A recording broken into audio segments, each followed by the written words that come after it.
ఆవేశంలో పడిన ఆ 3 ముళ్ళని నలుగురిలోకి లాగితే జీవితం చిక్కుముడిలా మిగిలిపోతుంది. విరాజ్ శిక్షగా విధించిన సంకెళ్లని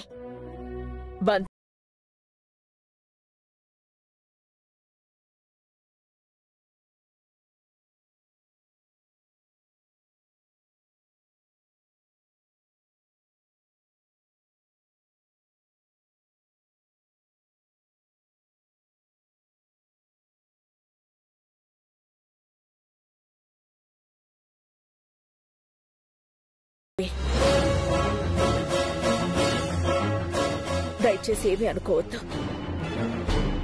వెళ్ళు. అలాగే ఆంటీ, మీరు ఎలాంటి నిర్ణయం తీసుకున్నా మీ కుటుంబం నాకు ముఖ్యం. ఇప్పటికైనా ఎవరు ఎలాంటి వాళ్ళు అన్నది అర్థం చేసుకుంటే చాలా. అర్థం చేసుకుంటే చాలా.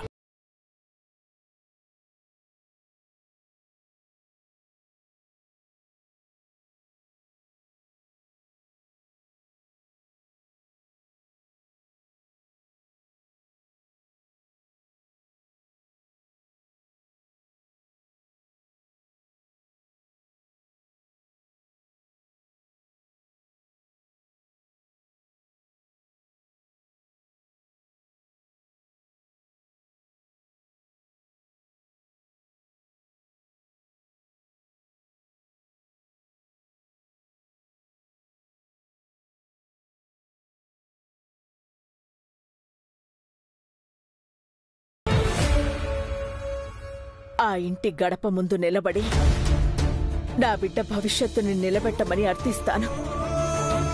ఆ కుటుంబం నీకు న్యాయం చేసే వరకు నేను వదలను. ఎలాగైనా సరే విరాజ్ నొప్పిస్తాను. నువ్వు కూడా నాతో రామ్మా.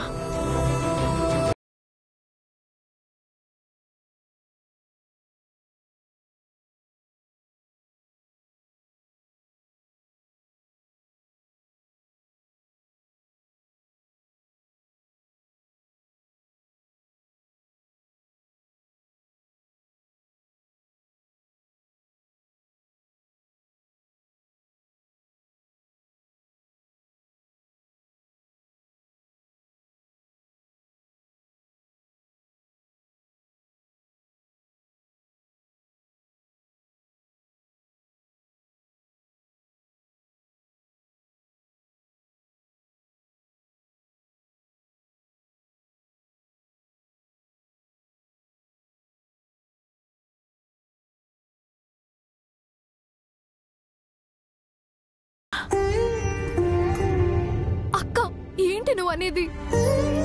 జీవితాంతం ఇలానే ఉండిపోతావా? ఏం మాట్లాడుతున్నావు చైత్ర?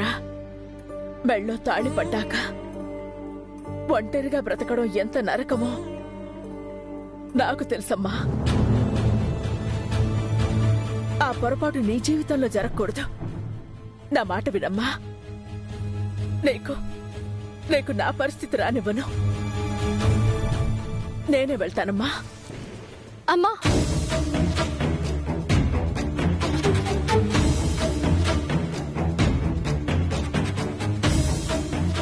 ఆ ఇంటికి వెళ్లాల్సింది నువ్వు కాదు,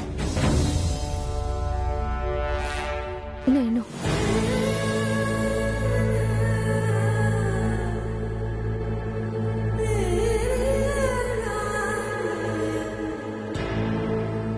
నేను మాత్రమే వాళ్ళ ముందుకు వెళ్ళాలి. ఏమంటున్నావక్క? నీకేమైనా అర్థమవుతుందా? ఈ పరిస్థితుల్లో నువ్వు ఒంటరిగా అక్కడికి వెళ్ళడం ఏంటి? వద్దమ్మా, నువ్వు అక్కడికి ఒంటరిగా వెళ్ళడం మంచిది కాదు.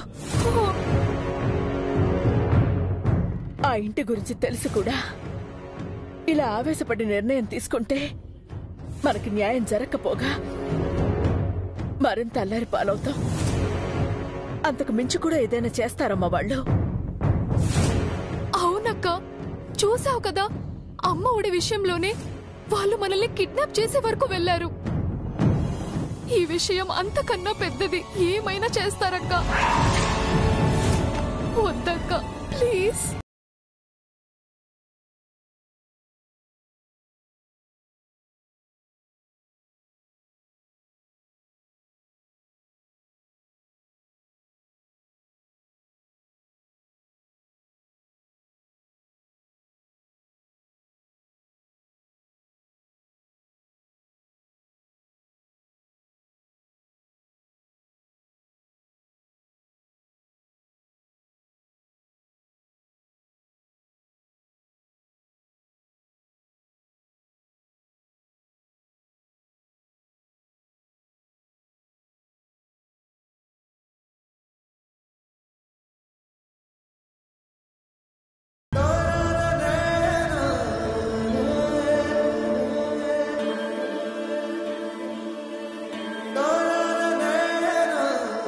అప్పగింతలా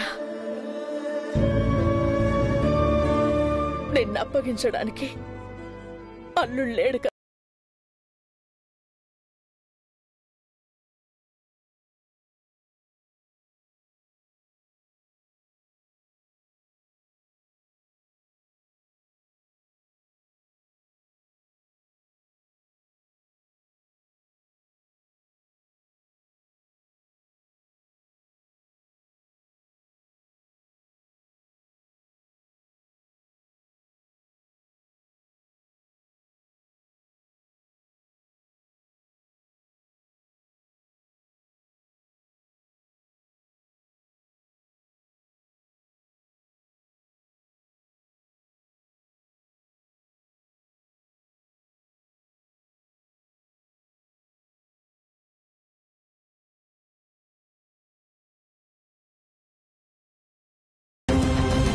ఒక క్యారెక్టర్ లేని తల్లికి పుట్టిందాన్ని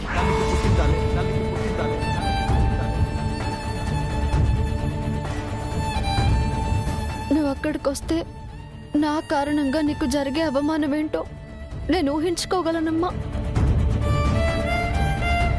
ఇంతవరకు నువ్వు ఎదుర్కొన్న అవమానాలు, చీదరింపులు మరోసారి నా వల్ల నీకు జరగకూడదమ్మా. నన్ను క్షమించు అమ్మా. నా గురించి నువ్వేం భయపడొద్దు. నేనే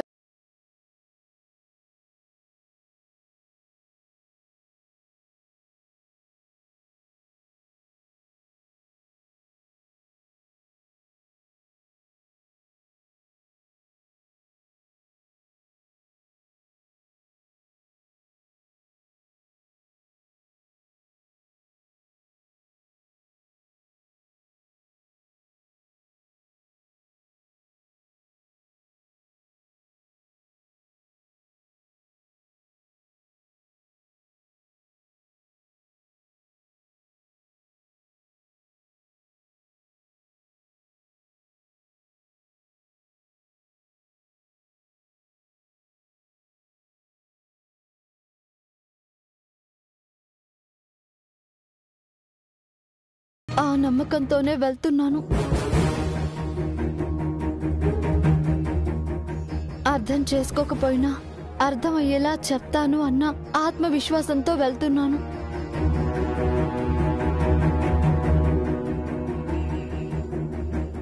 విరాజ్ నాకు ఒక లెటర్ ఇచ్చి, ఇదే నీ జీవితం, నువ్వు రాసుకున్నదే ఇక ముందు నీ రాత, నీ భవిష్యత్తు అని చెప్పాడు.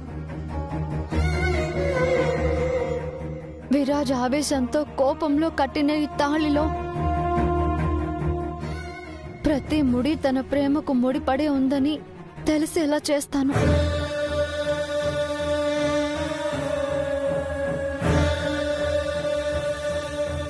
తప్పటడుగులుగా పడిన ఈ 7 అడుగులను సరిచేస్తాను. చేస్తానమ్మా.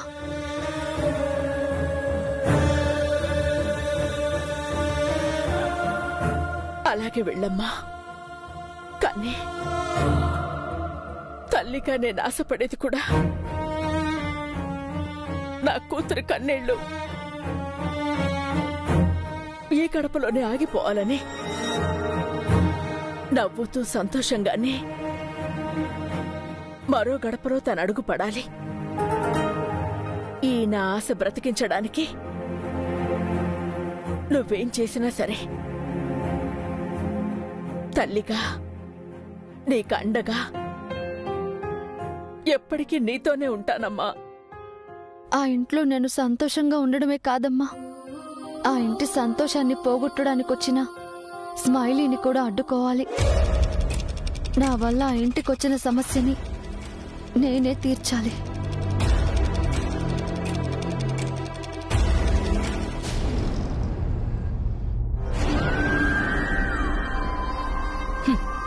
ఏంటి చైత్ర, అది నీ జీవితమా? నలుగురిలో జరగాల్సిన గొడవ కదా. గుట్టు చప్పుడు కాకుండా మీరు మీ సమస్యలను పరిష్కరించుకుంటారా? ఏ విస్ఫోటనం జరగకుండా మీ సమస్యలు పరిష్కారం అయిపోతే ఇక్కడ నేనెందుకు? నేను మళ్ళీ మీ జీవితాల్లోకొచ్చింది మీ కుటుంబాలను చిన్న భిన్నం చేయడానికి. కలుపుకోవాలన్న ఆలోచన కూడా రానివ్వను. ఆదిలోనే అంతం చేసేస్తాను. నన్ను ఆశీర్వదించమ్మా. నిండు నూరేళ్లు సంతోషంగా ఉండమ్మా.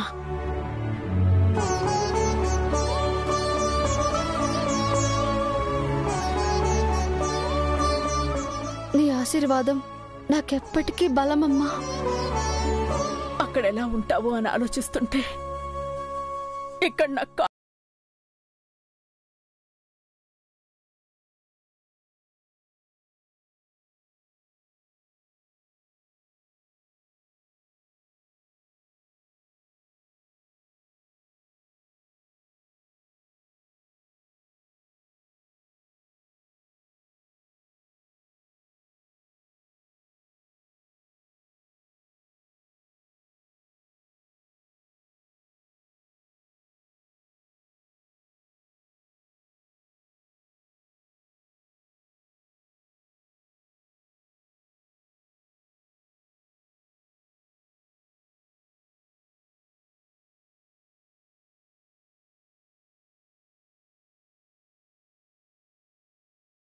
వెళ్ళమ్మా.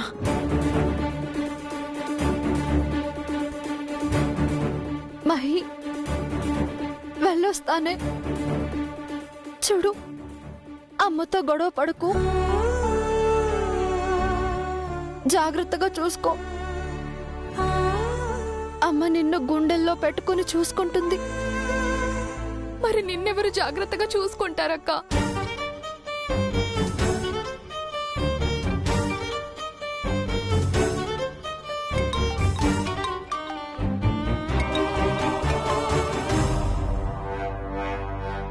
హలో, ఎవరండి? చైత్ర చెల్లెలివమ్మా మాట్లాడేది? అవునండి. మీరెవరు? నేను మీ కుటుంబానికి బాగా కావలసిన దాన్ని. కావాల్సిన వాళ్ళ? ఎవరండి మీరు? ముందు ముందు మీకే తెలుస్తుందిలే నేనెవరో. మీరెవరో చెప్పకుండా ఈ మాటలన్నీ ఎందుకండి? అసలే మేమున్న కష్టంలో మీరేంటండి? ఆ కష్టాన్ని పంచుకోవడానికే నేను ఫోన్ చేశాను. మీ బాధలు తీర్చటం నా బాధ్యత. ఒకసారి ఫోన్ మీ అక్క చైత్రకివ్వు. మా అక్క కూడా మీకు తెలుసా? చెప్పాను కదా, మీ కుటుంబానికి బాగా కావలసిందాన్నని. మీ అక్కకి నేను మరింత ఆప్తురాల్ని. వెళ్ళి ఫోన్ ఇవ్వు. అక్క, మనకెవరో బాగా కావాల్సిన వాళ్ళంట నీతో మాట్లాడడానికి ఫోన్ చేశారు.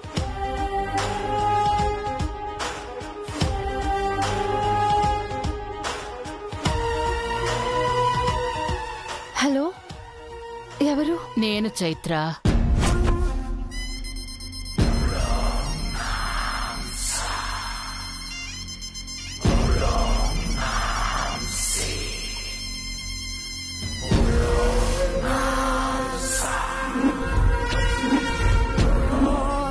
మీరా? ఎవరమ్మా ఫోన్లో? తెలిసిన వాళ్ళమ్మా.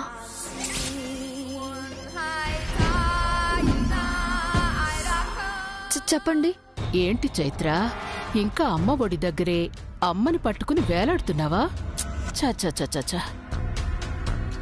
బలవంతంగా నీ మెళ్ళ తాళి కట్టి చిత్తు కాగితంలా నీ ఇంటి ముందే నిన్నలా విసిరేసి వెళ్ళిపోయాడే. అంత దారుణం చేసిన వాణ్ణి ఏమీ చేయకుండా అలా ఉండిపోతే ఎలా? ఈ పాటికసలు ఎలా ఉండాలి వాతావరణం? ఒక అభాగ్యురాలికి అన్యాయం చేసిన రాక్ స్టార్ విరాజ్ అని న్యూస్ ఛానల్స్ లో స్క్రోలింగులు, ఎక్కడ పడితే అక్కడ ట్రోలింగులు, ఆ ఇంటి ముందు ధర్నాలు, పోలీసుల లాఠీ చార్జీలు, ఇన్ని జరగాలి కదా. ఇవేవి చేయకుండా నాకేవీ కాలేదు, మెళ్ళో కట్టింది తాళి కాదు, కాశీ తాడి అన్నట్టు కామ్గా ఉండిపోతే ఎలా? ఏం చెయ్యాలో చెప్తున్నానో విను. నీ ప్రమేయం లేకుండా ఆ విరాజ్ నీ మెడలో తాళి కట్టాడు. నేను ఏమైతే చేయాలనుకున్నానో దాన్ని పక్కదారి పట్టించాడు. అయినా ఎందుకు ఊరుకున్నానో తెలుసా? నువ్వు వెళ్లి ఆ ఇంటి పరువు తీస్తావని. ఈ విషయాన్ని జనాల్లో పెట్టి ఆ కుటుంబ పరువు ప్రతిష్టని బజార్లోకి లాగుతావని. నాకు కావలసింది కూడా అదే కదా అని. అలాంటిది 4 గోడల నడుమ సీక్రెట్ గా సమావేశాలు కానిచ్చి సింపుల్ గా ప్రాబ్లం ని సాల్వ్ చేసుకుంటే ఎలా? వెళ్ళి ఆ కుటుంబాన్ని రోడ్డు మీదికేడ్చు. అప్పుడు నీ బతుకు బావుంటుంది. అందమైన భవిష్యత్తున్న నీ చెల్లెలు మహాలక్ష్మి బతుకు బావుంటుంది. కాదు కాదు కాదు కాదు, భద్రంగా ఉంటుంది.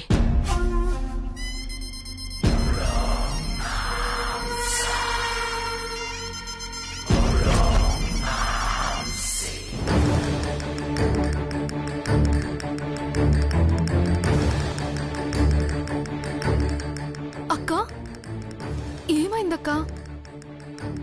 అబ్బే ఏం లేదు. మహిళా సంఘం నుంచంట ఆ ఇంటి దగ్గర చేయాల్సిందంతా చెప్తున్నారు. ఆ విరాట్ చేసిన పనేమైనా చిన్నదా? ఎవరు చూడకుండా ఉండడానికి ఎవరో ఒకరు కంప్లైంట్ చేసి ఉంటారు. చైత్ర, ఎవరు ఏం చెప్పినా వినొద్దు. ఇది నీ జీవితం. నీకేది మంచి అనిపిస్తే అదే చెయ్యమ్మా. పడిన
నీకేం కానివ్వను.